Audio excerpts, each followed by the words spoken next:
It's October. Halloween is just around the corner, but the devil's arrived early. This is Defenders TV Podcast episode 186, where we're talking about Daredevil Season 3, Episode 1.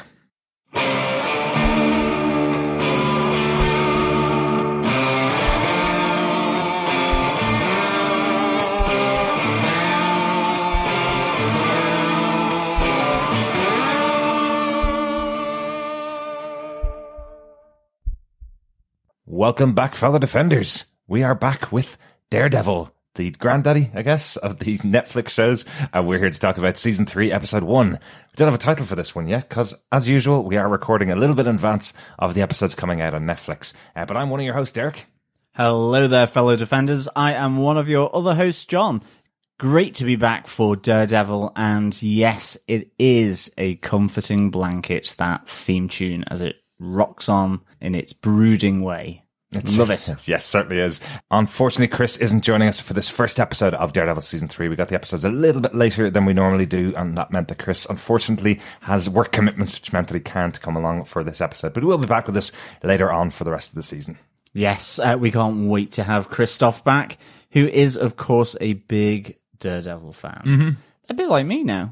At this stage, after 3 seasons, really certainly enjoying this version of Daredevil that Charlie Cox brings to the screen, and his version of Matt Murdock, really, really good.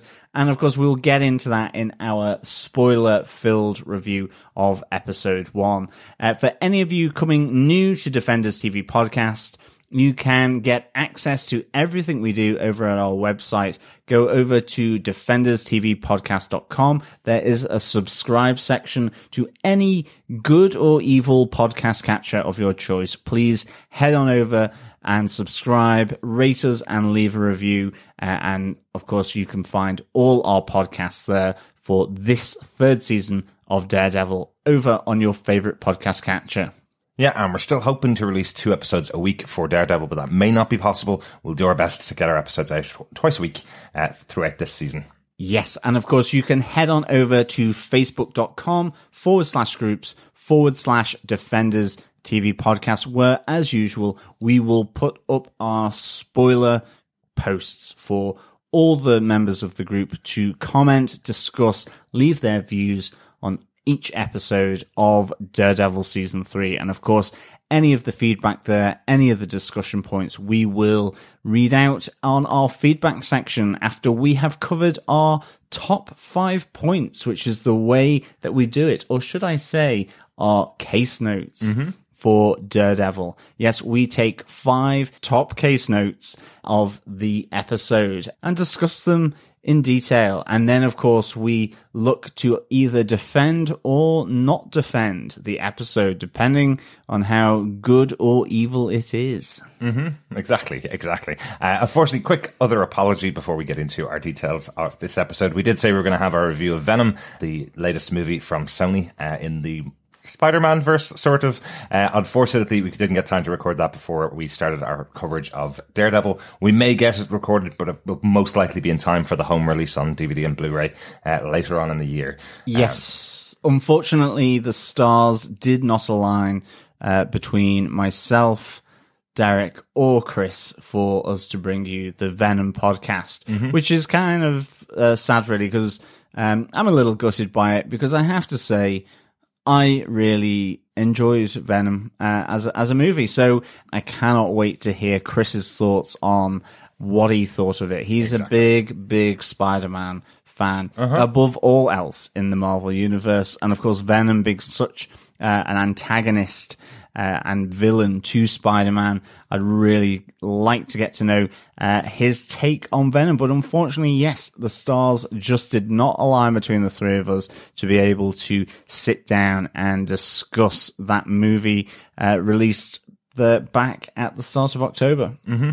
But I would probably say maybe a 3 out of 5 for me. Really enjoyable, fun movie. Go see it if you have a free afternoon. Not going to set the world alight, but it's definitely fun to watch. But with that, Derek, give us some of the episode details for Daredevil Season 3, Episode 1, episode title to be confirmed. Yep, this episode was directed by Marc Jobst. He did Daredevil Season 2, Episode 3. Remember the one where Punisher strapped Daredevil to the top of the building and they were trying to explain to each other what their versions of justice was, and they were having that constant argument about whether you kill the person that you're up against or not, and Punisher was trying to convince Daredevil to kill. Yeah? So that's a big moment for Marc Jobst. He's done loads of other episodes throughout the Defender series. He did 2 episodes of Luke Cage just to get a rep in Season 1 and wig out in Season 2. He did Punisher Episode 9, Front Towards Enemy. And he also directed the Season 1 finale of Runaways as well. So done loads of work in the Marvel TV universe. Yeah, absolutely. He is one of the top blokes, is Marc Jobst, on the Marvel universe, or Marvel TV universe at least. So yeah, great to have him back doing episode 1. Yeah, and this episode was written by Erik, our brand new showrunner for Season 3 of Daredevil. This is the 5th showrunner for Daredevil so far, with Drew Goddard, the original creator, dropping out before the first episode because of scheduling issues. Stephen DeKnight stayed for the first season, and then Marco Ramirez and Doug Petrie took on the character throughout Daredevil Season 2 and into The Defenders, leaving the way open for Erik Oleson to take on Daredevil Season 3. He was a producer on Man in the High Castle and was also co-producer of Season 3 of Arrow. So heavily involved in some superhero stuff and also one of the wonderful shows over on Amazon. Yeah, that's a really interesting pick and mix, to be honest. I love the book, The Man in the High Castle. Never gotten to see the show on Amazon Prime, although I've heard great things. And it's one of those ones I've wanted to watch, just not got around to do it, but it is a great book by Philip K. Dick, so I would absolutely recommend anyone to go and check that out as well. That alternate universe, so intriguing, that idea of what would happen if the Nazis had won and had taken over North America, at least to a certain point, from the east, and then from the west coming in were the Japanese. So yeah, it's one of those alternate realities of what if. And so yeah, really, really good. And then of course Season 3 of Arrow. Yeah, I think that was still when Arrow was pretty darn good. Yeah, I think it was. John, do you want to tell us what he gave us with your synopsis for this episode? Sure. Matt Murdock, the devil of Hell's Kitchen, is bruised and battered, but alive after being buried by the destruction at Midland Circle. As he recuperates at St Agnes Orphanage, where he grew up, he realizes he has lost his hearing in one ear, which has thrown off his powers. He's also lost his belief in God, and he refuses to reconnect with Karen and Foggy. But luckily for Matt Murdock, his confidant Father Lantom and head of the orphanage Sister Maggie still believe in him. Slowly but surely, they help recuperate his body and his soul, and Matt Murdock gradually and tentatively returns to the street of Hell's Kitchen as vigilante Daredevil. In Riker's Island prison, Wilson Fisk learns that his true love Vanessa is being targeted as an accessory to his crimes by the FBI. But as a young and heavily indebted Special Agent Ray Nadeem comes to take his monthly statement in prison, Wilson Fisk wants to make a deal to protect the woman that he loves. Yes, really taking lots from Daredevil Season 1 and 2 and Defenders and putting it all together in this episode with some brand new characters and some interesting storylines here. Really nice to see our Wilson Fisk back, and a great reintroduction to Wilson Fisk in here. And poor old Matt going through some terrible, terrible troubles in the orphanage. Yeah, he's in a pretty bad place, is old Matt. But that is not surprising, given that, yes, an entire building, an entire skyscraper, no less, did fall on him, along with Elektra, who potentially has fared less well. But I think with our first case note, because of that carnage at Midland Circle, Matt Murdock returns to the orphanage. Yes, he is seen here at Clinton Church and with Sister Maggie looking after him, tending to his wounds, as he slowly but surely recuperates here in the orphanage. It's a really excellent kind of moment here because, at the end of the Defenders, after the credits, we see him in this same bed, seemingly in a convent, but here it's a return to the orphanage that he grew up in. He knows Sister Maggie. She was the, slightly detached disciplinarian of the orphanage. And, it's a really nice return of Matt Murdock to his childhood place where he grew up, where he had his initial accident. And there's some really nice moments, I think, that stand out here and that kind of reconnect back to that. I love the fact that as he's kind of coming around, you have all this blurriness, the soft focus taking place, the muffled sound. But what you do hear is the younger version of Matt Murdock's shouting out, "I can't see." That kind of flashback just through the sound. It's a really nice moment, and I think it's really subtle that he does that. But he's in hospital and he's lost his hearing in one of his ears. I think it's his right one. This is right. Yeah. And because of that, obviously his power set and his ability to hear things that have been heightened previously with the loss of his eyesight has been lost. Yeah. His ability to move as though he isn't blind has been lost. So, really significant things here have happened to him through the accident at Midland Circle. Mm-hmm. Yeah, they use lots of vision and sound Definitely. cues just to show off what's happened to poor Matt. This idea that he's lost the hearing in one ear means that it's thrown off his balance completely. He can no longer use that kind of radar sense, I suppose, that we almost saw. It's not exactly like it is in the comic books, but it's similar to that, where he's kind of able to sense out everything around him when he's able to use, his smell, his sense of smell and a sense of hearing to kind of bounce off everything that's around him. A quite interesting way that they've done it. One of the things that is quite challenging about it is, though, they are dropping some clues as to who the characters are and how long Matt's been knocked out. And unfortunately, because of the choice here using the sound cues to show that he's lost his hearing, you may miss little touches that are in there unless you have the subtitles on. For example, we're told early on that he's been in recovery for about 7 weeks or several weeks. I'm not too sure exactly what it was. We hear the name Sister Maggie Grace there as her name. It's only mentioned once, and it's also kind of cut out a little bit by his hearing. So it is Sister Maggie, definitely. Played wonderfully by Joanne Whalley in this role. There's a touch of stick about her, I think. She's got that kind of smarmy attitude a lot with Matt when he's questioning how he should be living and giving her a bit of attitude. She's very quickly able to deal with him. You can tell they have a long existing relationship. And as you mentioned, John, it seems that she was in charge of this orphanage when he was a kid growing up there. After his father died, after he'd already lost his sight, it was then that he was put into the orphanage. So he's already gone through a lot of this, and she seems like a person that isn't really willing to put up with a bit of moaning or whining or self-pity from Matt. I do think the relationship with Father Lantom and Matt is quite interesting as well, because really he's good. so used to dealing with Matt having his issues and just going to him with his Catholic guilt and with his self-pity, and Father Lantom just reads a bit of scripture and tells him what he thinks about it, and then Matt kind of picks himself up and goes on. But he's telling him here that he's not willing to do that anymore.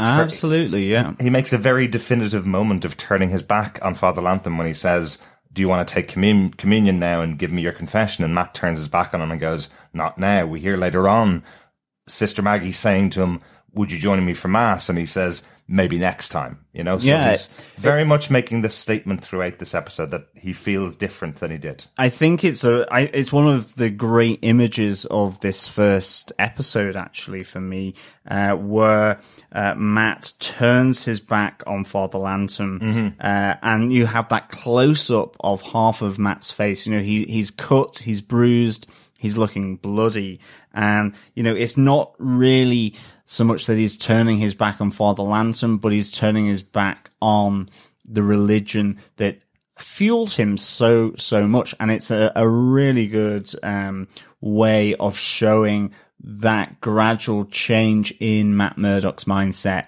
towards the religion, the Catholicism that used to fuel him, and that now, his friend, his confidant in Father Lantom, that he would share his troubles, share his secrets. He is not willing to take that confessional, that mass in the same way that he used to. So I think that was a beautiful scene, a really nice choice, and a great metaphor for ultimately what comes later with Sister Maggie. And again, I think for me, I'll come to that later with Case Note 3, but a great interaction between Sister Maggie and Matt Murdock as well. I think it's really, really good. It just feels so in your face between the two of them. Yeah. You know, it's the boy that's grown up and is not afraid of the sister in charge of the orphanage any longer, but it is the head of the orphanage who still sees him as the younger kid and also is still being who she's being, and she will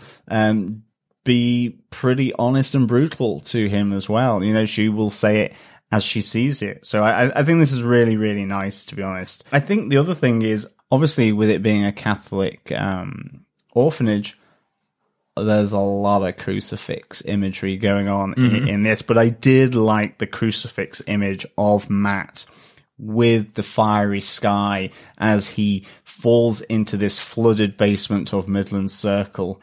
So I thought that was a really great bit of imagery as he is in the shape of the cross there as well. I thought that was quite nice. And after his washout, we see that he somehow calls a taxi. I thought it was really funny, actually.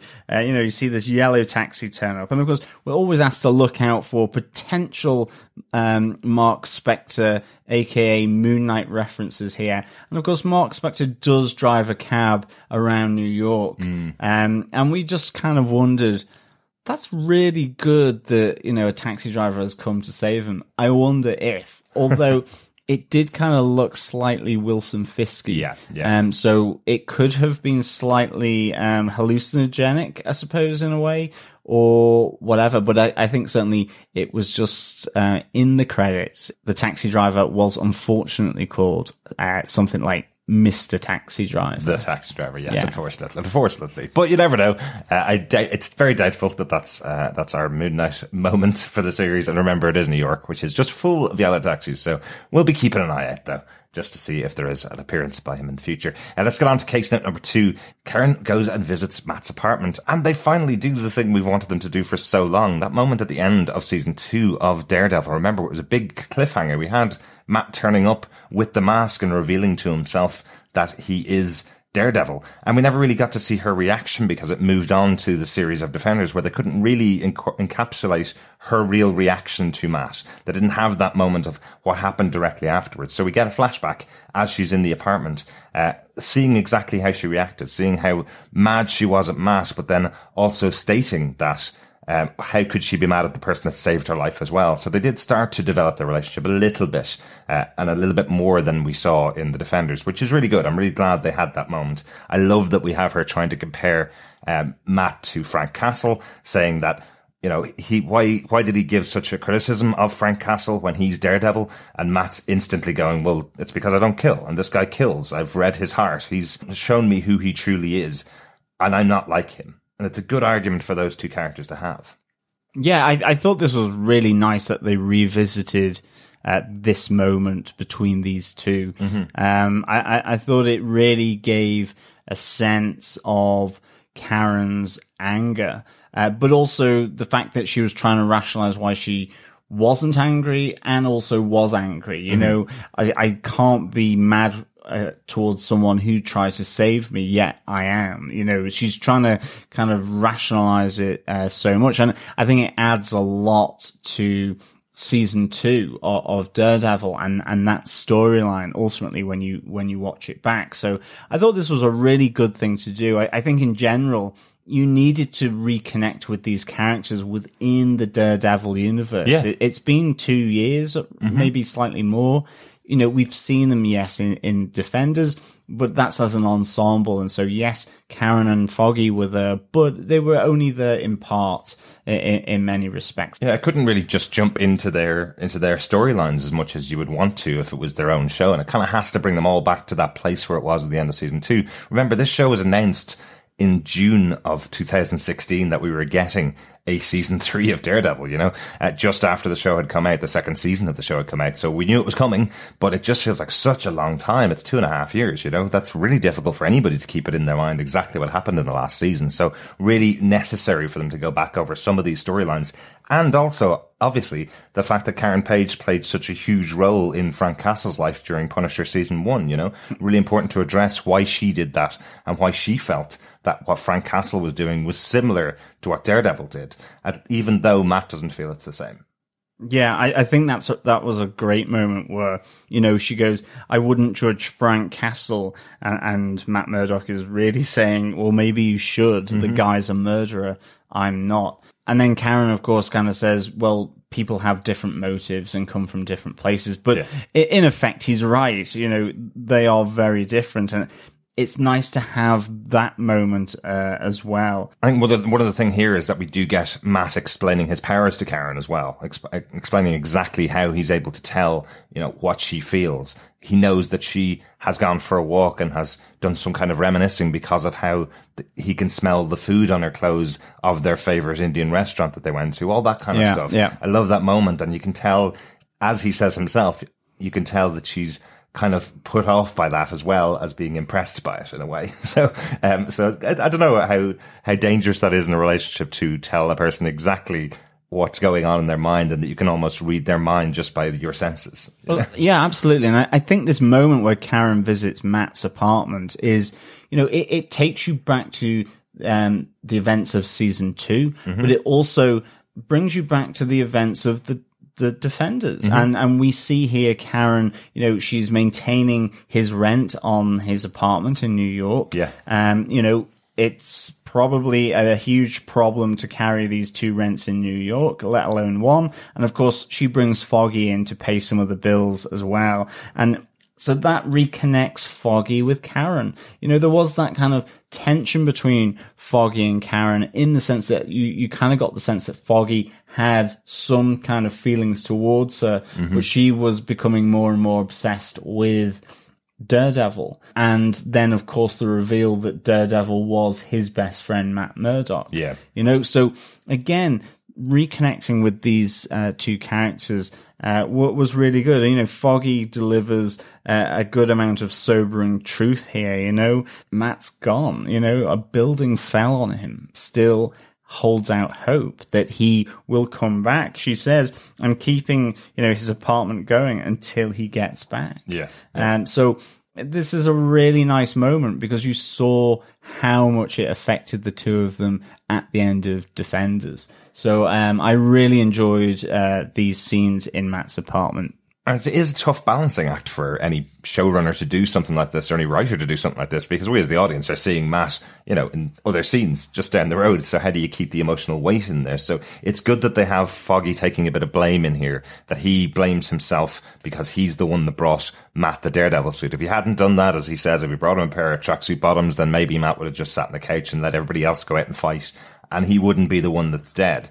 And Foggy corrects himself and says he's dead. And he needs to believe that he's dead, and he says it out loud for the first time. You know, it's good that we have that moment where Foggy's willing to take on Karen's correction almost.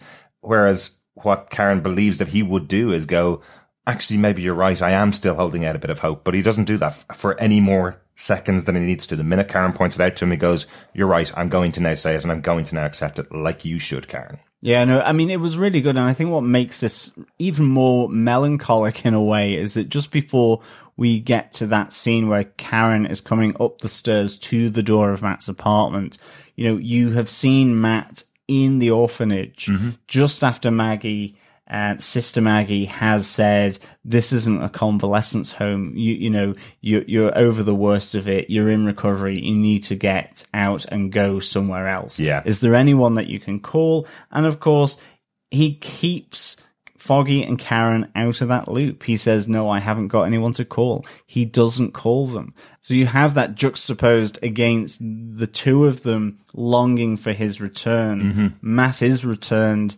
but is refusing to reconnect with his 2 friends, you know? So I thought this was really, really well done. Yeah. I really, really enjoyed it. Yeah, and the upshot of it is that they do agree to split the payments for just 1 more month, just to keep the hope alive that possibly Matt would be coming back in the future. So they will keep the apartment for a little while longer anyway. Interestingly, in the run-up to the show, which I thought was quite a fun little tie-in for the show, they ran an ad on Craigslist, the official Daredevil production ran an ad on Craigslist saying that this apartment would be available for rent from the 19th of October 2018. It was nice. Excellent stuff, yeah. Good job, marketing department for Daredevil. Let's get on to case note number 3, John. Yeah, I'd rather die a devil.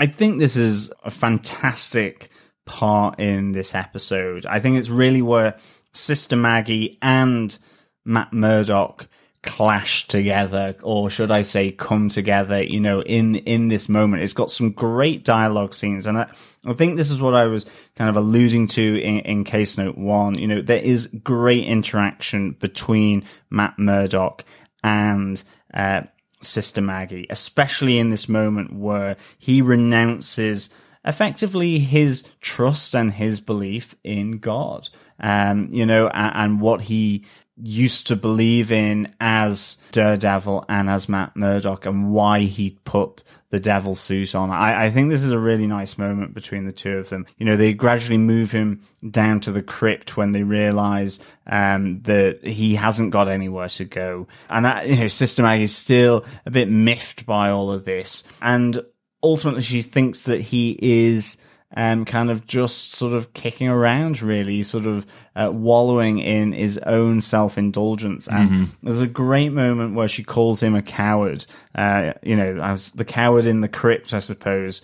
And she talks about his father, and that, she saw him go down many a time, but he never stayed down. He always got up to fight again. So, there's a bit of encouragement here in her own harsh way, I suppose. And I thought this was really good, but certainly Matt Murdock's speech here about God's servant Job and, God's soldier, and how ultimately he no longer wanted to be God's soldier wearing the devil's suit, and that he suffered willingly. Sister Maggie still doesn't kind of accept any of it. She hears him, she hears the whining, but she's like, she's not willing to accept. She does stand up to him, but I think, Matt Murdock has a really nice moment where he goes, I am what I do in the dark. I bleed only for myself. I don't hate him. I've seen his true face. And he goes, I prefer to die as the devil rather than live as Matt Murdock. Yeah, it's a really interesting discussion. And obviously, again, I'm sure Father Lantom and Sister Maggie have had this all their lives in the church and in the Catholic Church. Everybody always questions Scripture. That's the whole point of Scripture, really. Everybody has their thoughts on what it means and what the parables and stories have meant. And I'm sure, I know from experience as growing up a Catholic, I know everybody always questions those teachings of God. And anybody that works within the faith will have had those moments where they've had people come and question the specifics of a parable told within the Bible. The story of Job, the idea of God's servant who slaughters these animals in worship to God, and then God comes back and slaughters his children, but he still won't give them up. Yeah, I totally get that you can take that story to mean what Matt thinks it means. Why the hell would you give up your life for a torturous God, a person that wouldn't respect what you've done for them? That isn't the meaning of that particular parable. Yeah. It is showing how much God was believed in by Job, and he is the best of his servants because he's willing to give up everything for his God.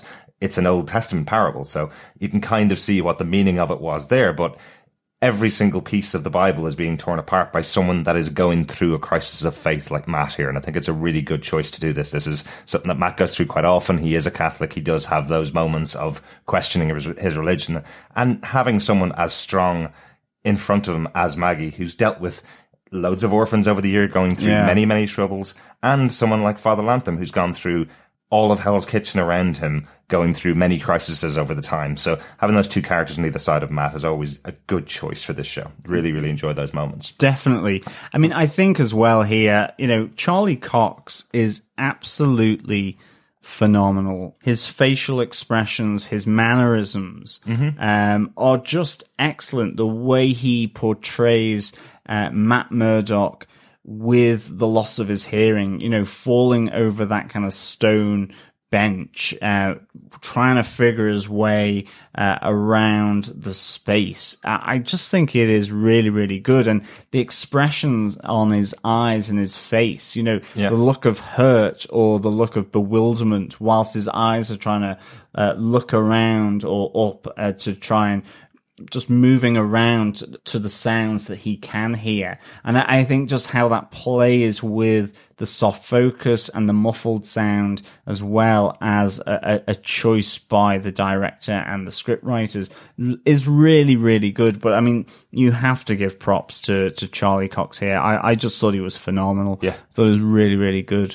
Once again, yeah, absolutely great. But we see that part of the problem that he's having is even after these 7 weeks or so, several weeks, that he's been unable to manage himself the way he used to be able to. We see that a lot of it's to do with his sinuses. He can no longer smell food when it's coming in. Not even the type of food, it's that he can't smell when she's bringing food. She's bringing in a drink to him. He has no idea what it is anymore. So he's lost all of those powers because his sinuses are completely backed up.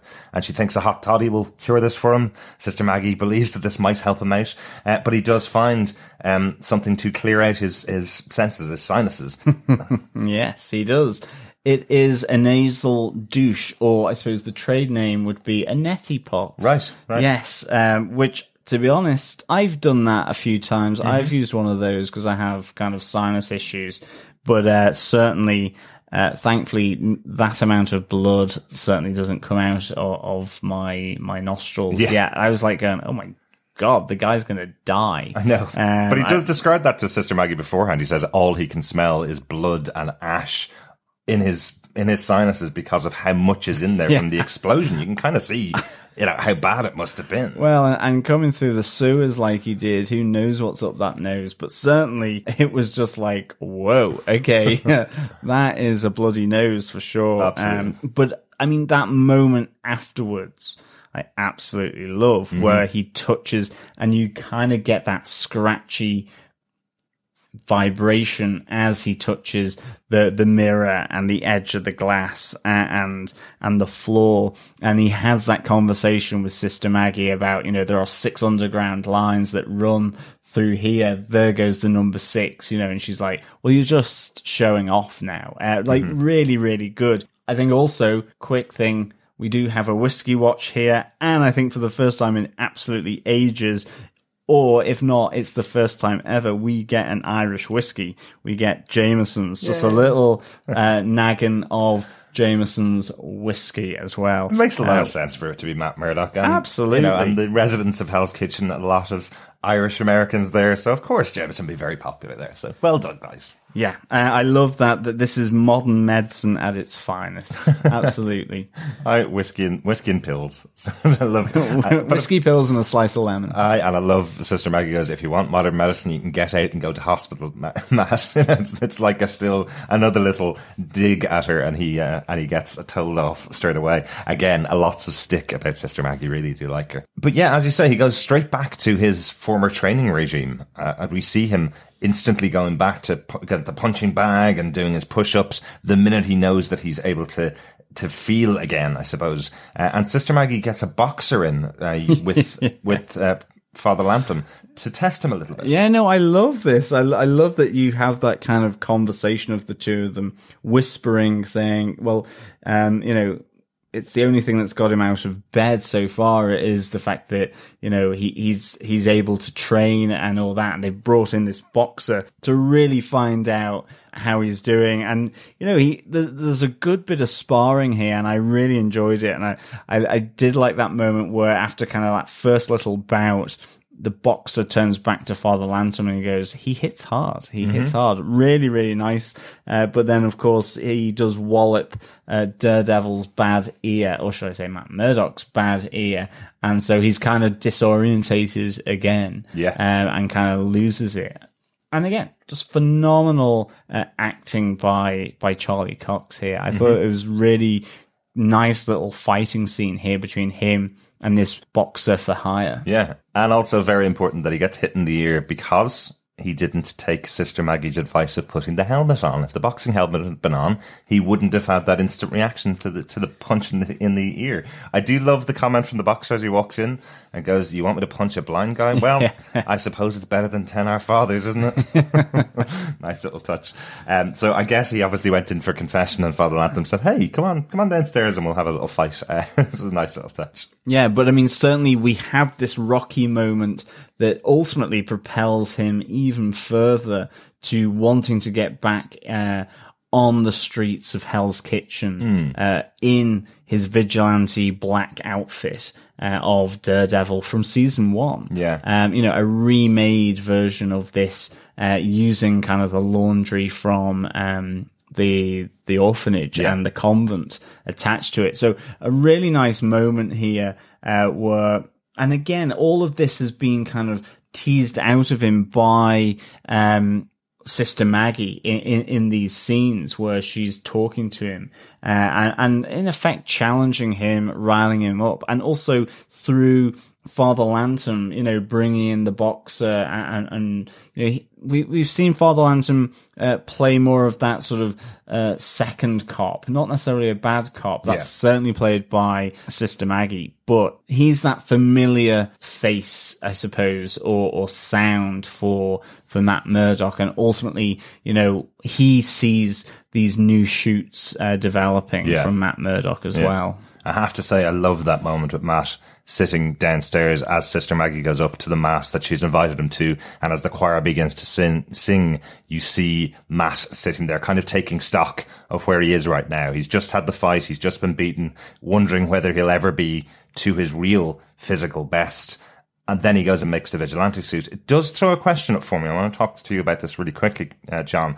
He goes up on the roof and stands in that wonderful pose with the cross behind him until he hears an attack going on in the city around the area of Hell's Kitchen, and then goes out and saves this father and daughter who are being beaten up in the street. He does beat the guys back long enough for them to get away, and then it feels like once they've gone away, he kind of wants the attackers to kill him. He's almost gives up. He does fight a little bit longer, but once both of them are attacking him, he drops to the ground and lifts up a piece of metal and basically offers it to one of the guys to kill him and to take him out. Yeah, that's how I kind of saw it as well. Yeah. And then ultimately they don't. The sirens of the police car frighten them off. Yeah. And then I love how the camera pans down and where Daredevil has been knelt, he's gone. And just that kind of lead piping or metal piping is left on the ground. Mm-hmm. But it certainly feels like maybe he's lost the fight in him. Maybe he's exhausted. He's still recovering, I would think. Yeah. But it felt like he wanted that one last moment to go out a hero just by saving these people and then being killed. I definitely felt there was an element of that for sure. Mm-hmm. But it could alternatively have been him just losing the physical energy as well. But I definitely get what you're saying. Mm-hmm. Yeah, for sure. To keep an eye out on that one, definitely. Let's go on to case note number 4. Meanwhile, over on Riker's Island, a lovely, lovely moment as we have the Chopin tune. I had to look this one up. Nocturne Opus 9, number 2. This beautiful tune that we hear playing as a camera pans in over a lovely omelette being made by Wilson Fisk for himself. It's fantastic. I love this moment that it just shows you how much control Wilson Fisk has over his position in Riker's Island. He sits down. The noise of the prison is annoying him, so he just tells them all to be quiet, and the whole place goes quiet. This is totally the kingpin of the prison, anyway. It was great to have that reconnect back to Wilson Fisk in prison. Mm-hmm. We got that in season 2, but I really like the fact that it connected him back to the people that he cares about and loves. I love the fact that, the driver in this episode was Vanessa. For season 2, the driver was Frank Castle. Mm-hmm. Here, we get to hear about Vanessa again. We hear that she is being attached to his crimes by the FBI as an accessory to them. And I love how that gets him riled up. I love how that connects all the way back to season 1 almost. Mm-hmm. I love how there are those other connections. You know, he loved making omelets. That was the thing that he did. And here we have this, you know, going from the high living of, you know, fresh herbs in the omelet to crime living, where you see it on a polystyrene plate with no herbs in, with just the spork.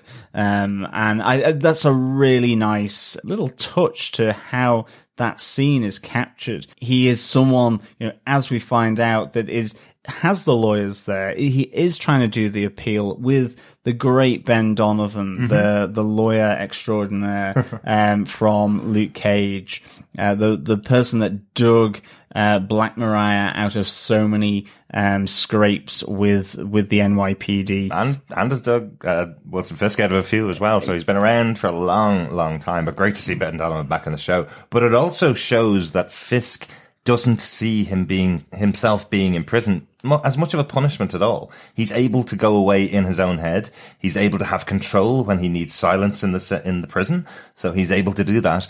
And after he's been told about Vanessa, we get another callback to season 1. We get him looking at that white wall, as we saw at the end of season 1, the white wall that reminded him of the first time he met Vanessa in front of the gigantic white painting. Yes, the rabbit in the snow. Great little touchbacks to season 1 here for this character, Wilson Fisk, and certainly a great reintroduction to Wilson Fisk. I actually wasn't expecting him in episode 1, just because he certainly didn't appear till much later in season 2. I knew he was going to be in this season, but I don't know. I wasn't expecting that reveal in the first episode. So it was nice to come back to Wilson Fisk. He is fantastic.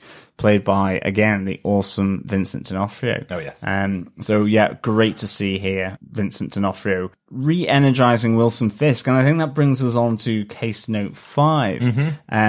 We get introduced to Special FBI Agent Ray Nadeem. And, yeah, our case note number 5 is Ray Nadeem. New character. And his connection with Wilson Fisk here is interesting in that effectively he has been asked to kind of go and get this monthly statement that they are expecting not to get anything back from Fisk at all. Yeah. And there's a big shocker here. But I think it's everything that sort of precedes this that maybe throws a little bit of shade onto Ray Nadeem. Yeah, it's really interesting, isn't it? A nice way to introduce this character, a brand new character to the show, one we haven't seen before.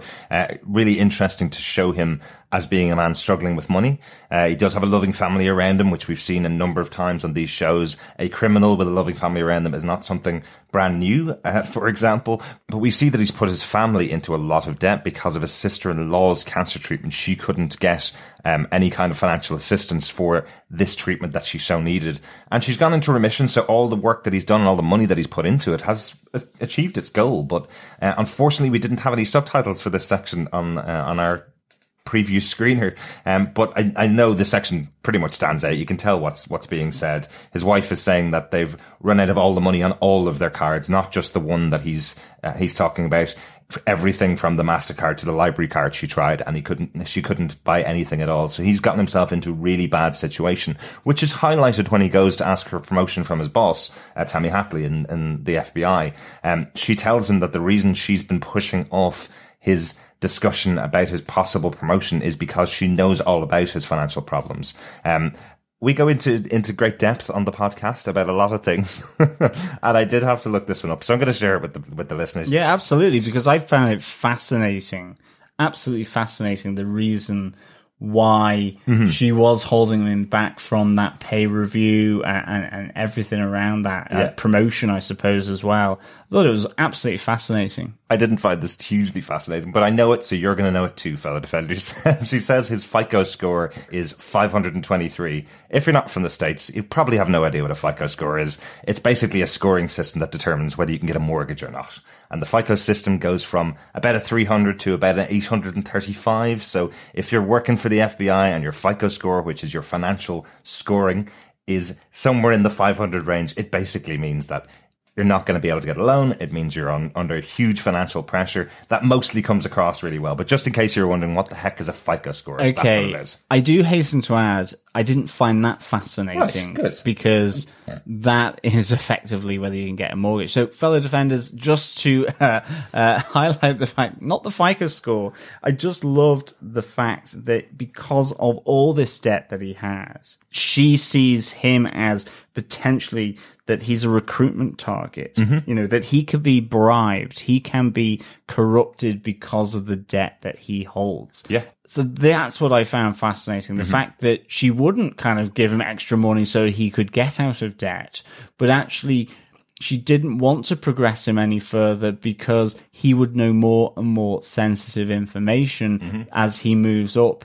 gets promoted, and that could potentially go into the hands of someone like Wilson Fisk, because he is a target for recruitment by the criminal underworld. So I found that a really nice way of knowing whether you're going to get promoted or not.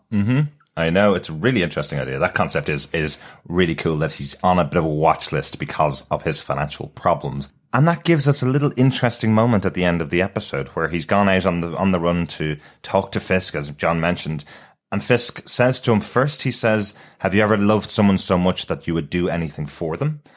And secondly says, I'm willing to offer a deal. Ray Nadeem's response to Fisk is, are you threatening me, when he says that? And then effectively the credits roll as Fisk says, I want to make a deal. We know it's for the protection of Vanessa, but one of the interesting things is that this takes a lot from the comic book arc of Born Again. I'll talk about that a bit more in the notes, but in Born Again, Wilson Fisk is the kingpin of crime. He would know down to the very, very minute detail what he could do to turn a character and to get them on his payroll. And I'm wondering here, has he made an offer to just Ray Nadeem of the FBI to say, you do these things for me and I'll get out of prison and you will get all the benefits and all the money that you need? Is that the offer that he's making to Ray Nadeem, or is he making an offer to the FBI to sell information to keep Vanessa in protection?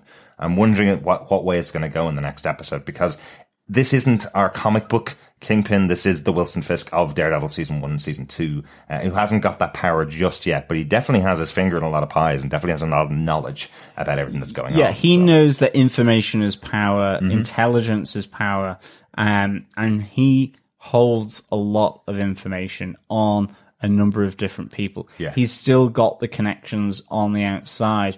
Even if we just look at Ben Donovan, we know what he was being asked to do by Black Mariah in Luke Cage.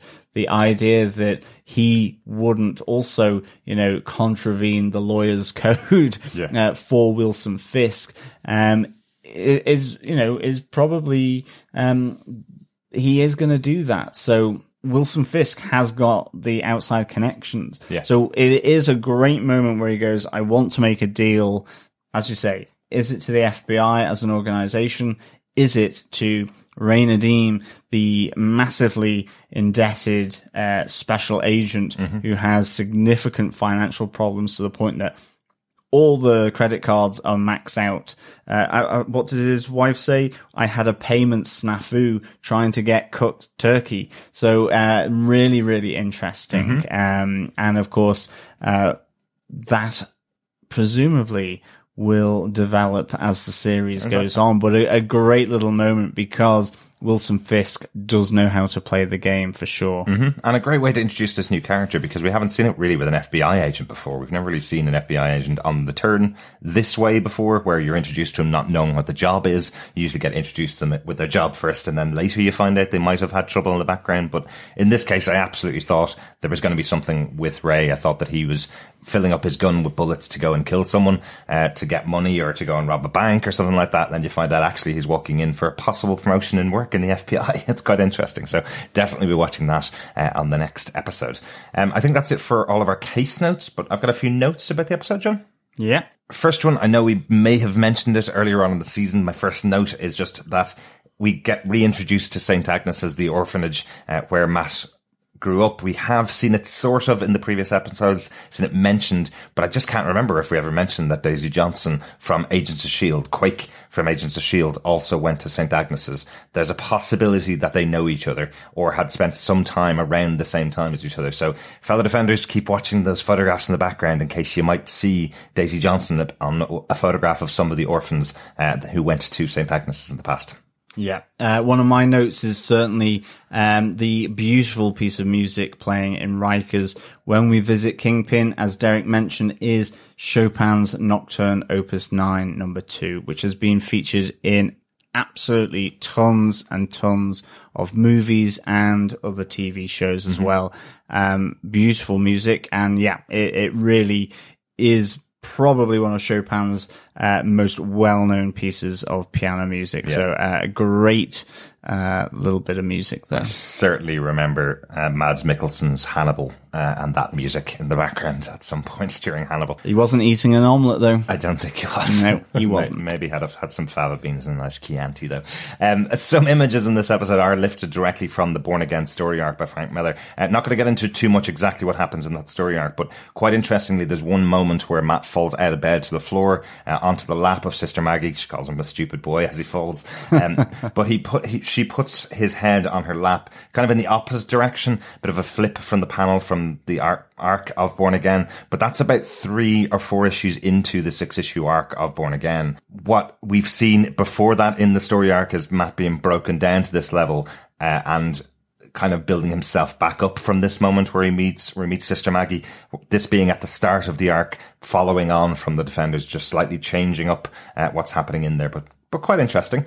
That golden cross that Sister Maggie is trying to give to Matt and he just throws back on the bed, that has a specific importance within the book of Born Again. It's what Matt's always known from when he had the original accident. Someone did come to the hospital and show him a golden cross, and he sees that again later on in this arc. So we do see some stuff in there, but it's much more important to Matt. This golden cross obviously is much more important to him in the comic book arc than it is in the show here. In the show, it's just another way of stating that Matt wants to turn his back on the teachings of the church and wants to turn his back on what he thought he was becoming in the soldier of God anyway.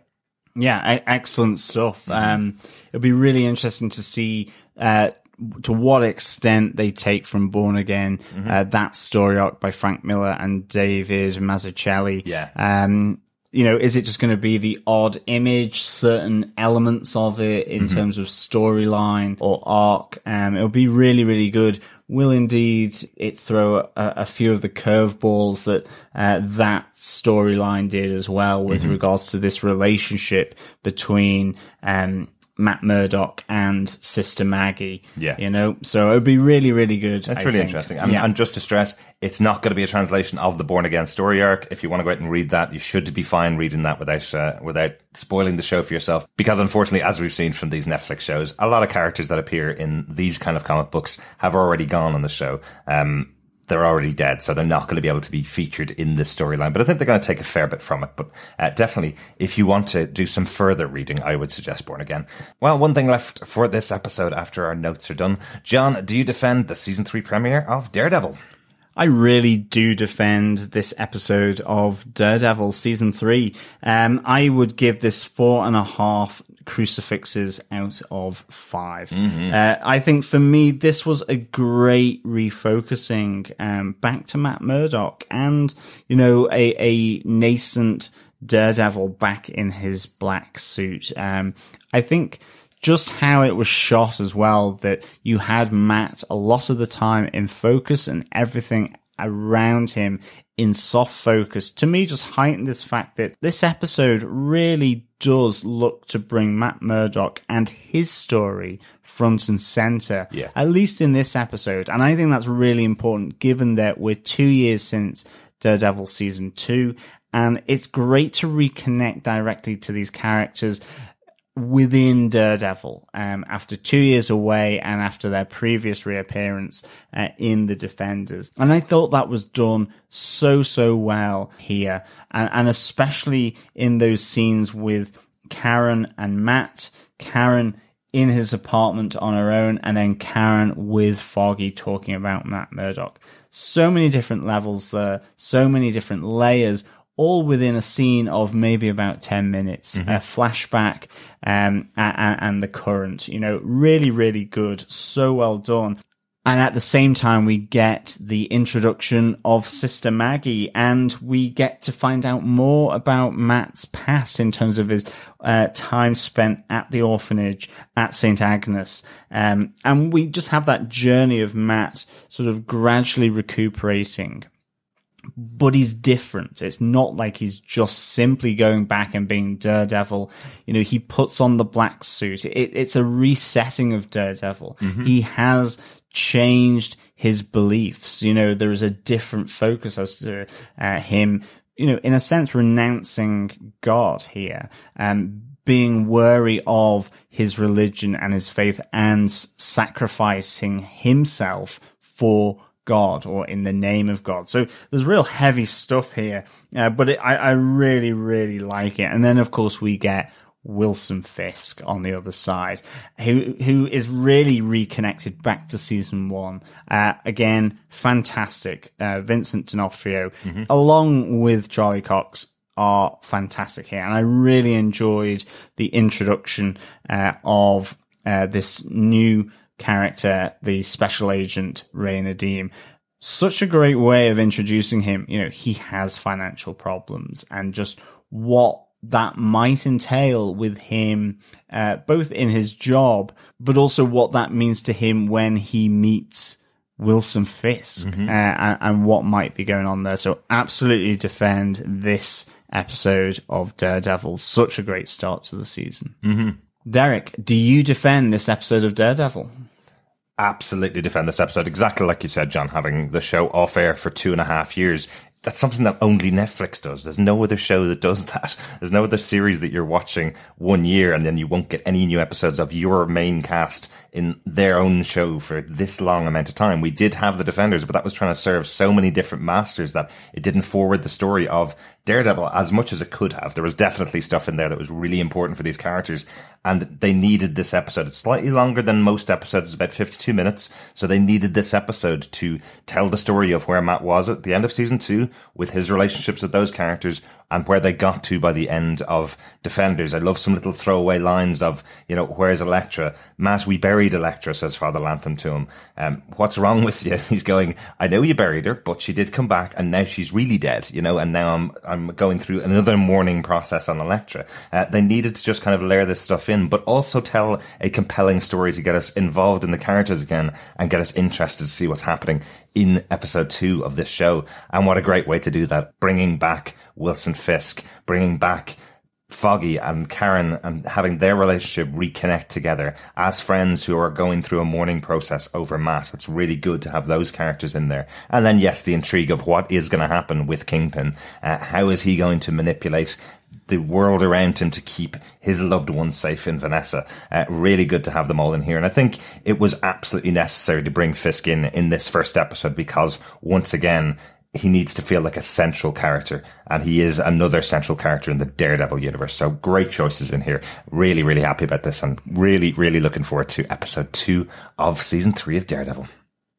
Yeah, absolutely. So this is where we would normally have some feedback, but for the first couple of episodes, we won't, just because we're recording ahead of release. But of course, please head on over to facebook.com/groups/Defenders TV podcast and go to any of the spoiler posts on the group and share your thoughts or comments on each episode of Daredevil Season 3. But of course, you can send an email directly to us at feedback@defenderstvpodcast.com, or we do like to hear people's voices on this show. It is a podcast, and so if you want to send in some voicemail, you can head on over to defenderstvpodcast.com and go to the right-hand tab and leave up to 90 seconds of voicemail that we can play back on the podcast. So go on. join the voicemail group. Or, of course, if you don't want to go to the website, you can just record it on your phone on an MP3 and just email it to us at feedback@defenderstvpodcast.com. We want to hear your thoughts about Daredevil Season 3. I've really been enjoying this first episode. I'm hoping that the rest of the season is going to keep up at a really good pace on this. We did get the really sad news in between our coverage of our last episode and this episode that unfortunately we have lost one of the Defenders from Marvel Netflix in Iron Fist being cancelled after season 2. We unfortunately will no longer get any more Iron Fist show. So we are very sad to hear that. It was a really sad announcement because we absolutely loved season 2 of Iron Fist. If you heard our podcast, we talked through how much we really enjoyed what they were doing with the character and what they were setting up for season 3. So knowing that that's gone and we're not going to get that, it's really sad. Yep. As a Iron Fist fan, a big shame that we've lost season 3 of Iron Fist and the character so far from his own standalone show. Mm-hmm. You know, I've got hopes that he will be in a Heroes for Hire or a Daughters of the Dragon, but certainly I really hope we haven't lost Iron Fist for good from Marvel Netflix, and that he reincarnates a bit like the Iron Fist himself into another show with Luke Cage or with Colleen Wing and Misty Knight. I think that would be really, really good, but certainly, it's sad news for me, and I think for Defenders TV podcast, that a season 3 standalone Iron Fist show won't be back, especially given the tantalizing, the juicy ending of season 2 in episode 10. And of course, I think, that also goes for our listeners and for fans of Iron Fist, that they too are also really disappointed with that outcome. Because you can see the difference when you look at this episode of Daredevil, for example, versus all the stuff we've seen with this character, with Matt Murdock over the last 2.5 years since his show was on. The loss of a show like Iron Fist season 3 means we won't get to see the background characters like the Meachums. We won't ever get to see Ward Meachum on a show again. Like, that's really disappointing. He's been such a good character. Joy Meacham's gone. She had her own tantalizing arc. It puts into question, will we see Mary Walker again? Because the last time we saw her was with Joy Meacham. And if you lose Joy Meacham and you lose that story, how are you going to be able to use Mary Walker again? You know, it's really tough to have to say goodbye to those characters in those series, but we know everybody involved in the show did a great job on it because we watched it and really enjoyed it, and we know a lot of the fans are crying out for more, and you never know, we might see the show back again in the future, but unfortunately not on Netflix. They have officially cancelled the show. Yep, so it's a little bit of sad news really for our first episode of Daredevil season 3, but hopefully we can rejoice in season 3 of Daredevil, especially if it's as good as this episode was. Again, as we said earlier in the show, please head on over and subscribe to our podcast over at Apple Podcasts or Google Podcasts. Please share the love by sharing the podcast and listening to Defenders TV podcast. Our next review of Daredevil Season 3, Episode 2 will be out over the weekend, and then we should be having an episode on Tuesdays and Fridays every week as usual. Thanks so much for joining us, fellow Defenders. We'll talk to you again next time. As always, fellow Defenders, it has been a pleasure speaking with you. I'm off to make a deal with the devil. Or is that Wilson Fisk? Or maybe it's my FICO agent so I can get a mortgage. But once that deal is made and I'm safely ensconced in a detached house with 5 bedrooms, we'll be back to speak with you again soon. Bye. Bye.